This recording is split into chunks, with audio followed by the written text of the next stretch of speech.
welcome to the dark side of the library. I'm Carrie. I'm here with my co-host Katie. Hello. Today we are chatting about all of the dark and creepy YA young adult books coming out in March 2024. We don't have our hands on any yet. They're not out yet, and the publishers haven't sent us any copies, so we haven't read them yet, and we want to. We're going to chat about our favorite ones that we think are cool that are coming out. We are going to throw some QR codes on the screen. These are affiliate links, such as to my beautiful squishable mini haunted plague doctor that I love very much. He's so cute. If you are watching this on a TV, you can scan the QR code with your phone. If you're watching on your phone, you can take a screenshot of it and then go to your photos, click on the screenshot, and it'll open up our affiliate link, etc. So we're chatting about dark YA books coming out in March 2024, and Katie's going to start us off with her first pick. I am. And if any of these books sound interesting to you, make sure to check out our show notes if you are watching later and not going on the live stream. And there are some affiliate links. We do get a small commission from them, and it keeps the podcast going. So my first book of today is apparently part The Hazelwood and part Stranger Things. It is called Book, Beast, and Crow. This is by Elizabeth Byrne, and it comes out March 12th. I feel like I've seen this book floating around quite often on Book Talk. This is published by Quill Tree Books. I haven't seen them publish anything in a while that's, I guess, darker. This is about Anna Kellogg. She has always felt different. Growing up in Hartwood, New Jersey, where frequent disappearances are attributed to an urban legend like beast that dwells in the walled-in swamp at the center of town, can have that effect on people. But for Anna, it's more than that. She feels more different than just all of those things, which seems like a lot. Since she was a child, she's been plagued by episodes where she sees things that others can't see.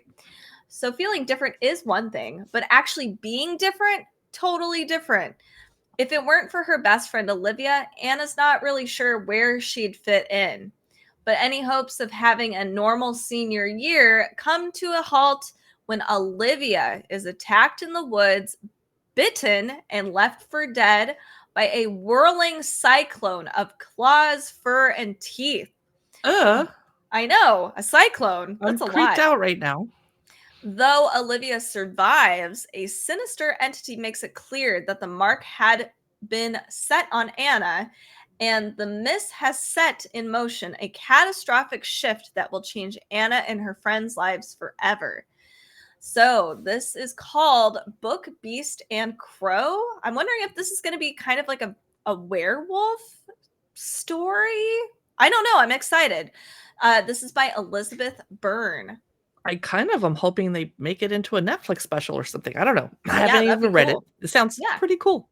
So let's check. My first book today is Clever Creatures of the Night. Let me pop it up on the screen so that you can scan the QR code if you care to. Ooh. It is by Samantha Mabry. Comes out March 5. It's a gripping literary horror. Her case's best friend, Drea, goes missing, forcing her into a bizarre, cult-like, and possibly murderous world. Something bad happened here. When Case arrives at a rundown, ivy-covered house tucked deep in the West Texas woods, an ashy haze lingers in the air, and the sky is tissue paper pink. Her best friend, Drea, has been living here with a few classmates that Case has never met, and Drea asked her to visit in a letter dated 2 weeks ago. But now Drea is nowhere to be found, and Drea's roommates can't or won't answer questions, leaving Case to search alone. She finds bits of Drea's journal hidden in the tiles of the bathroom wall, in a beat-up cooler by the muddy river, and wedged into the frame of her closet door. As Case pieces together Drea's life in this strange house, the roommate's behavior puts her increasingly on edge, and she's not the only one. The animals nearby are lashing out, attacking each other and threatening the humans. Something bad happened in this house, something that must be connected to Drea's disappearance. And if she gets too close to the truth, Case might just be next. This sounds really good. It's Clever Creatures of the Night. It's from Algonquin Young Readers, is the publisher, and it's by Samantha Mabry. grade level 9 and up. That sounds really cool. And I love the cover too. That's hard to not Creepy love. house with bushes all over it. Yes. Great. It's perfect. And someone standing on the roof. Don't jump. Sorry. I know. It's the perfect house. All right. My next book is called Dead Girls Walking. This comes out March 26th. This is by Sami Ellis and the publisher is Amulet Books. It's for grade levels 9 and up. This is a YA horror slasher about, okay, brace yourselves, about a girl searching for her dead mother's body at the summer camp that was once her serial killer father's home. My God, that's so much trauma for this girl. Ooh. So Temple Baker knows that evil runs in her blood. Her father is the North Point Killer, an infamous serial killer known for how he marked each of his victims with a brand. Ugh. He was convicted for murdering 20 people and was the talk of countless true crime blogs for years. Some say he was possessed by a demon. Some say that they never found all of his victims. Some say that even though he's now behind bars, people are still dying in the woods. Despite everything, though, Temple never believed that her dad killed her mom. But when he confesses to that crime while on death row, she has no choice but to return to his old hunting grounds to try to see if she can find a body to prove it. Interesting. So it turns out the farm that was once her father's hunting grounds and her home has been turned into an overnight camp for queer, horror-obsessed girls. Well, where was this when I was growing up? Excuse me. So Temple poses as a camp counselor to go digging in the woods. While she's not used to hanging out with girls her own age and feels ambivalent at best about these true crime enthusiasts, she tries her best to fit in and keep her true identity hidden. But when a girl turns up dead in the woods, she fears that one of her father's fans might be mimicking his crimes. As Temple tries to uncover the truth and keep the campers safe, she comes to realize that there may be something stranger and more sinister at work, and her father may not have been the only monster in these woods. I'm kind of in. I'm not going to lie. This sounds really, really, really good. This is called Dead Girls Walking, and it's by Sami Ellis. It was creeping me out, and I was hugging my squishable plague doctor for comfort. My next book is The Hedgewitch of Foxhall. It's by Anna Bright. Comes out March 12th from Harper Teen. It's for grade levels 9 to 12. It's a gorgeous standalone fantasy romance. Magic is fading from Wales, choked off by King Offa's dike, the enemy earthworks that spans the entire border. Even the dragons have disappeared, and now an attack is imminent. Prince Taliesin would love to watch magic die. Prince David fears it and the throne. But when their father promises the crown to whichever son can destroy the dike and restore magic to Wales, the brothers are forced into an uneasy rivalry. Fionn works Hedgewitch magic for poor folk, not princes. Unlike the power-hungry Foxhall coven, she uses only what nature can spare. But when the coven's greed costs Fionn everything, she will need power beyond her wildest dreams to get back what she's lost. So when Prince Taliesin arrives, begrudgingly seeking a witch's aid, Fionn agrees to help him, even if it means walking from one end of Wales to the other with the most useless peacock she's ever clapped eyes on, even if it means striking a bargain with David behind Taliesin's back. The fate of Wales depends on their quest, and so might the fate of Fionn's heart. That's The Hedgewitch of Foxhall, and it's by Anna Bright. It sounds like it could be a Disney movie because we have like the animal familiar that's totally useless. I love peacocks. I know you do. All right, so my next book is The Last Bloodcarver. So sorry, I'll pull it up on the... Oh, thank you, Carrie. You're awesome. So this is going to be a duology called The Last Bloodcarver, and it's by Vanessa Lee, and it comes out March 19th. It is going to be very cool. I love this cover. It's wildly awesome. Nika, is a blood carver, and that means They are a cold-hearted, ruthless being who can alter human biology with just a touch. How freaking cool is that? So in the industrial city of Thumos, Nika is seen not as a healer, but a monster that kills for pleasure. In the city's criminal underbelly, the rarest of monsters are traded for gold. When Nika is finally caught by the infamous butchers, she's forced to heal the last witness to a high-profile murder. As Nika delves into the investigation, all signs point to Ven Kochin, an alluring yet entitled physician's aide. Despite his relentless attempts to push her out of his opulent world, something inexplicable draws Nika to him. But when she discovers Kochin is not who he claims to be, Nika will be faced with a greater, more terrifying evil lurking in the city's center. Her only chance to survive lies in a terrible choice: become the dreaded monster that the city fears, or risk jeopardizing the future of her kind. Apparently, this is similar. This would be like if Cinder met divine rivals. And it's a medical magic system, apparently, which is very cool. And it has a lush Vietnamese inspired fantasy world, which is really cool and something you don't see a lot of. And I'm so pumped about it. That's so awesome. This is called The Bloodcarver. This is by Vanessa Lee, and this is for grade levels 7 through 9. My next book is called Monster Crush, and it looks like it's a graphic novel because the front is cartoony. I'm not sure. Anyway, it's from Dark Horse Books, making me think it is a graphic novel. But it says I don't see an illustrator's name. Monster Crush is by Erin, Ellie, Franey. It comes out March 12th. It's a whirlwind adventure exploring love, gender, and big emotions. It's the perfect read for anyone who's ever felt like an outsider. Since her parents split up, Ruby Reed has been having a tough time at Crestwood High.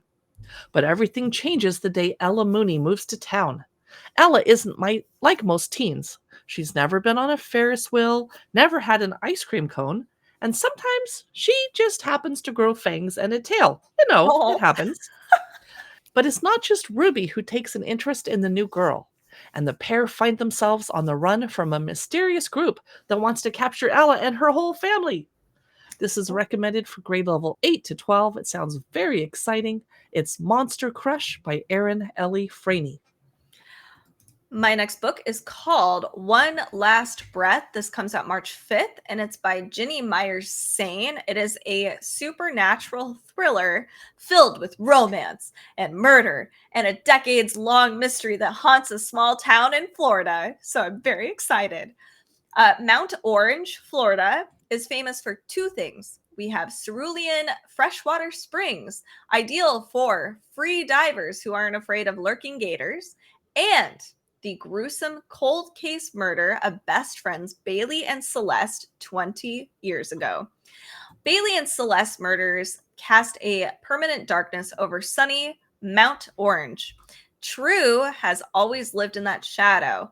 Now she's supposed to head the FSU in the fall with her boyfriend, but those unsolved murders and the death of her own sister invade her every thought. It's only in the shadowy deep of Hidden Glen Springs that she can breathe. When a strange girl named Rio rolls into town, hell-bent on figuring out who killed Bailey and Celeste, True cannot resist entangling herself in the thrill of solving the decades-old mystery any more than she can resist her familiar, aching attraction to Rio. As the summer heat ignites, so does the spark between True and Rio, along with their otherworldly connection to Bailey and Celeste. But when someone begins stalking them, the girls become convinced that the killer is back in town. And if they can keep digging into the past, True and Rio know this time it could be their blood that makes the springs run red. So this is called One Last Breath. This is by Ginny Myers Sain. My next book is called The Other Lola. It is by Ripley Jones. The publisher is Wednesday Books. It comes out March 12th. It's the sequel to Ripley Jones's YA thriller called Missing Clarissa. The other Lola is about what happens when the people you love the most are the people you can trust the least. Ooh. In the months after Cam and Blair broke their small hometown's legendary missing girl story and catapulted to accidental fame, they vowed never to do it again. No more mysteries, no more podcasts, and no more sticking their heads where they don't belong. Until Maddie, a freshman at their high school, shows up on their doorstep begging Cam and Blair for help. Maddie's sister Lola disappeared mysteriously 5 years ago. No trace of her was ever found. Now she's back, but Maddie is convinced that the girl who returned is an imposter. I love stories like this. Nobody believes Maddie's wild story. Not Maddie's brother, not Maddie's mother, and not even Cam and Blair. But something is definitely wrong in that family. And Blair has her own reasons for wanting to know what really happened to Lola while she was gone. That's The Other Lola by Ripley Jones. Oh man, that sounds fun. So my next book is The Poisons We Drink. If you are at all interested in any of the books that we're talking about, make sure to check out that QR code that's over on the right hand side of the screen, and check them out. So this one, The Poisons We Drink, is by Bethany Baptiste. I love the cover. I love that this is a dark book with bright pink. It's perfect. This comes out March 26th. This is about a country divided by humans and witchers. I don't think this is from the Witcher universe. I think this is a different kind of witcher. Our main protagonist is Venus Stoneheart, and she hustles as a brewer, making illegal love potions to support her family. And apparently, it's a very dangerous business, a business.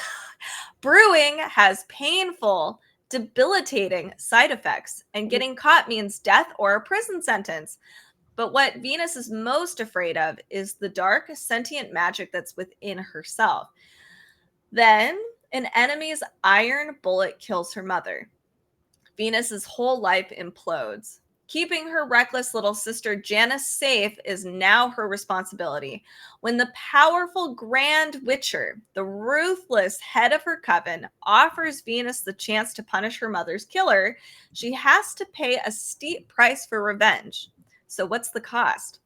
A poisonous potion to enslave DC's most influential politicians. As Venus crawls deeper into the corrupt underbelly of her city, the line between magic and power blurs, and it's hard to tell who to trust, and that includes herself. This is a YA debut about a world where love potions are weaponized against hate and prejudice, sisterhood is unbreakable, and self-love is life and death. Interesting. So this is The Potions We Drink. This is by Bethany Baptiste.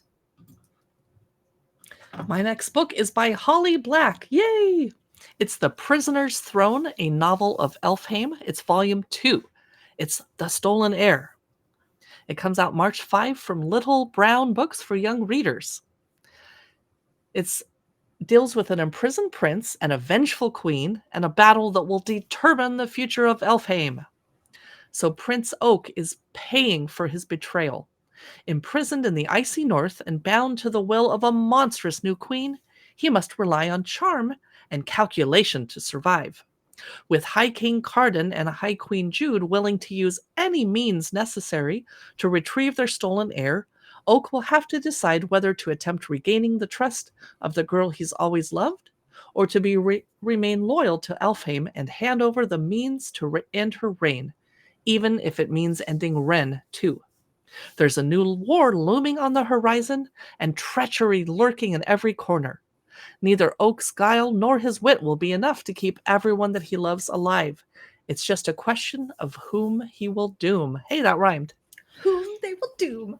That's The Prisoner's Throne, a novel of Elfhame by Holly Black. And I didn't read the first one, so I'm not super excited about the second. But I might be if I read the first one. And there's a huge Holly Black audience out there, so I'm sure there's a ton of people who are like, yes, finally. So my next book has a stunning cover. It is the Revenant games. This is by Margie Fuston. It's a combination, or it has vibes similar to All of Us Villains and Kingdom of the Wicked. It's an action-packed fantasy following a teen determined to win the competition held by warring vampire and witch kingdoms. Well, I'm in. That sounds I'm in. great. I I'm love buying that. it. Click, Right? shop. Here I we know. go. And it's just so cool. I love, so originally I thought that the cover had like a crown, but it's actually a city, which is cool. So it just, there's a lot of cool stuff. This is published by Margaret K. McElderberry Books, and it is for grade levels 9 through 12. Blood is survival for 17-year-old Bly, who lives in poverty-stricken human villages caught between enemy vampire and witch kingdoms. Most of the time, vampires and witches live in uneasy truce, buying human blood for their food / spells. But for 2 weeks a year, the ceasefire dissolves and they hold the Revenant Games, like the Purge, but or like Hunger Games. How evil! So any human can play in the games for either the witches or the vampires. What? Oh my god, the humans have to play? That's effed up. That's not fair. No. So alongside life-changing riches, the witches will raise one person from the dead for whoever captures the highest ranking vampire. In turn, the vampires offer immortality to whoever captures the most powerful witch. Wow, this is rough. Like, I don't see anybody winning. But okay, so for the humans, the games are a ticket out of poverty. So for Bly, it's a chance to get back her dead sister, Ellis, and save the life of her dying best friend, Emerson. So I'm assuming she's going to try to capture the highest ranking vampire. Together, she and Emerson forge a dangerous plan to play both sides and win both prizes. Okay. So we have resurrection for Ellis and immortality for Emerson. But when the vampire they capture stirs a passion in Bly that she hasn't felt in a long time, she'll have to make a choice. Her sister or the boy who's shown her there's more to life than just survival. I am in. I want this book. Like, I have this, I really love the Hunger Games, and this has a lot of that, plus witches and vampires. I'm all for this. So this is the Revenant Games. This is by Margie Fuston, and it's for ages or grade levels 9 through 12. My next book has a fantastic title. It is The Stricken. Ooh. It's by Morgan Shamy. It comes out March 5 from Camcat Books as the publisher.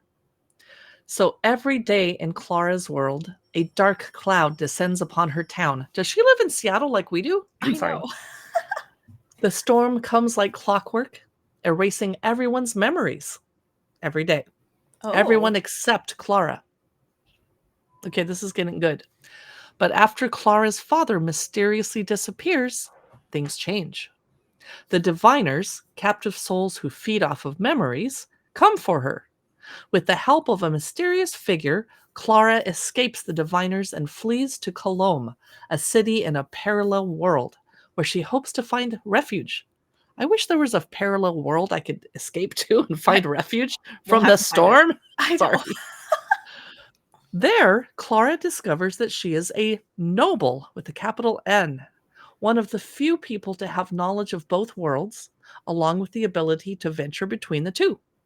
Forced to live the noble life, Clara goes to school with peers who want her dead. Meanwhile, a rare and dangerous power begins to stir inside her. The power of death. Oh my god, she gets all the cool stuff. I know.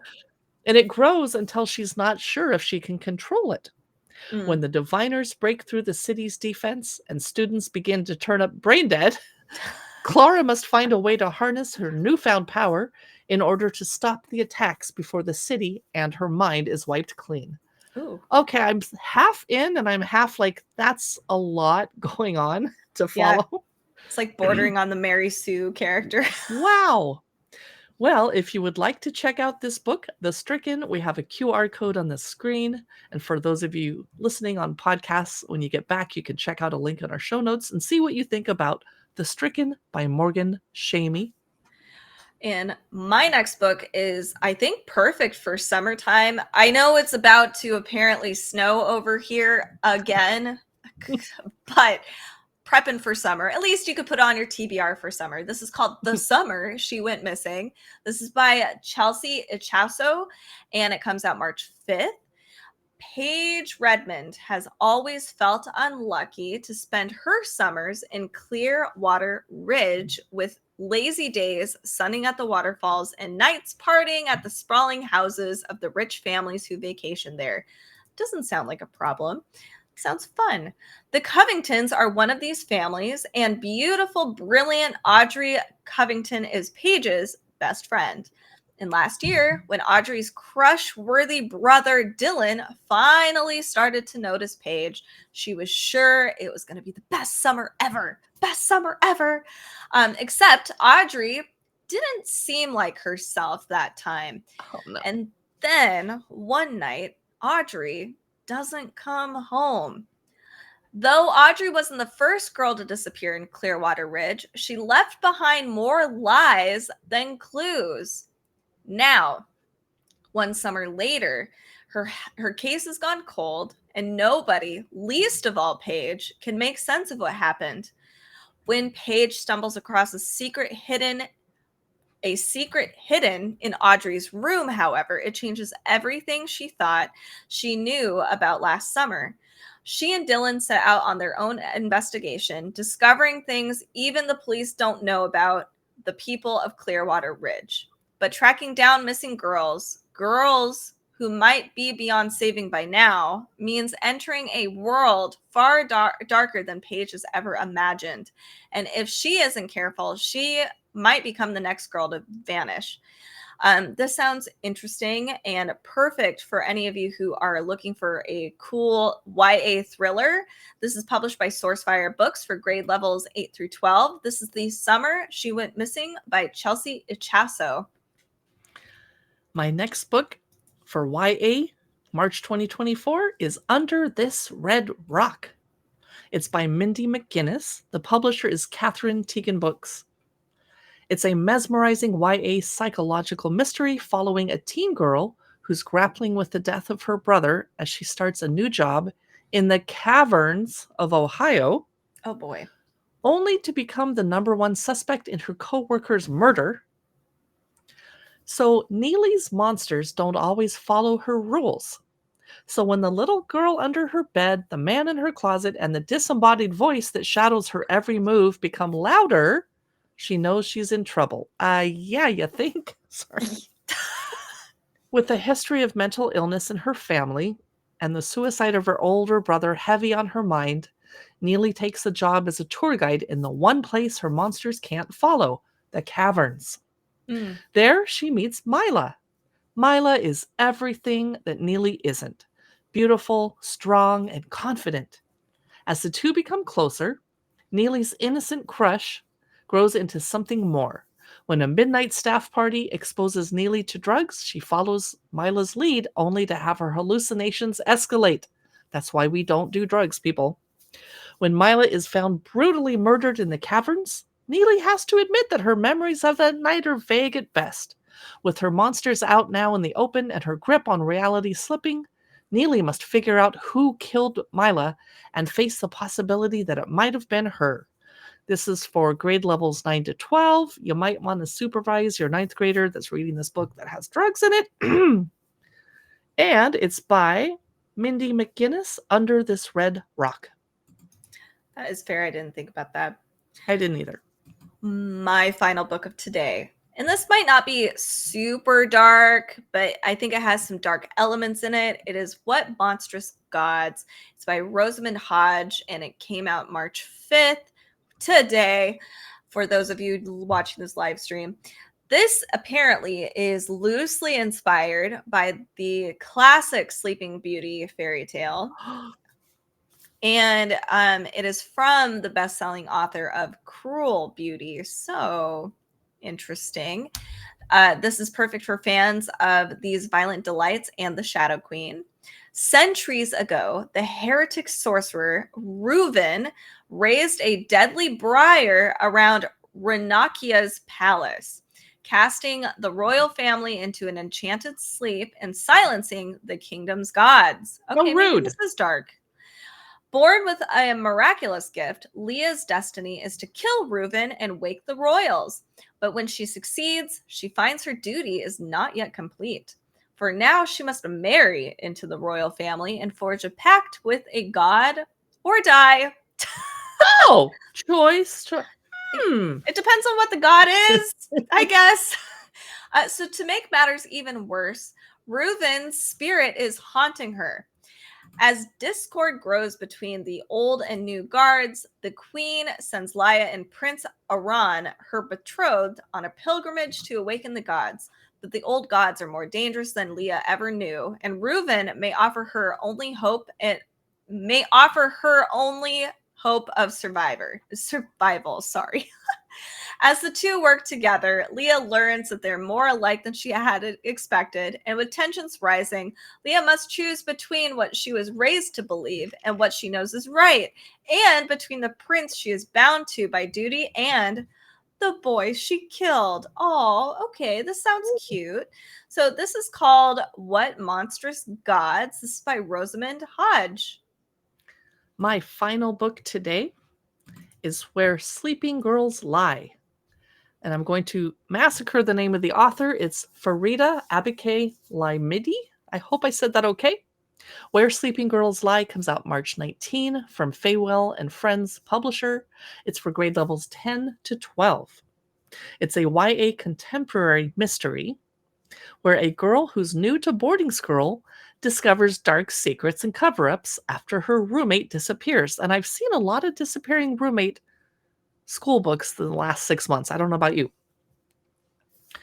Sadeh Hussein is starting her 3rd year of high school, this time at the prestigious Alfred Nobel Academy boarding school, after being homeschooled her entire life.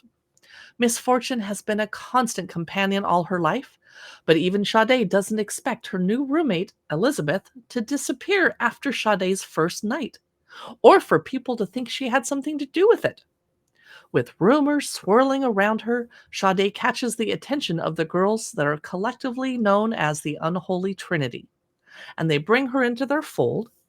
Between learning more about them, especially Persephone, who Sadeh is inexplicably drawn to, and she's playing catch-up in class, and she already has so much on her plate.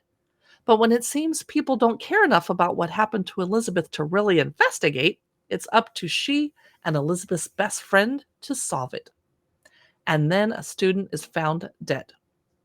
As they keep trying to figure out what's going on, Sadeh realizes there's more to Alfred Nobel Academy and its students than she thought. Secrets lurk around every corner and beneath every surface. Secrets that rival even her own. Wow.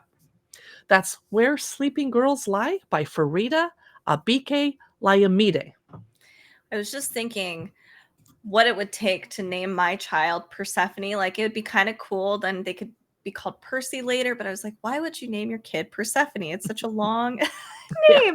Yeah. Anyway, so that is our list of darker YA books that are coming out in March of 2024.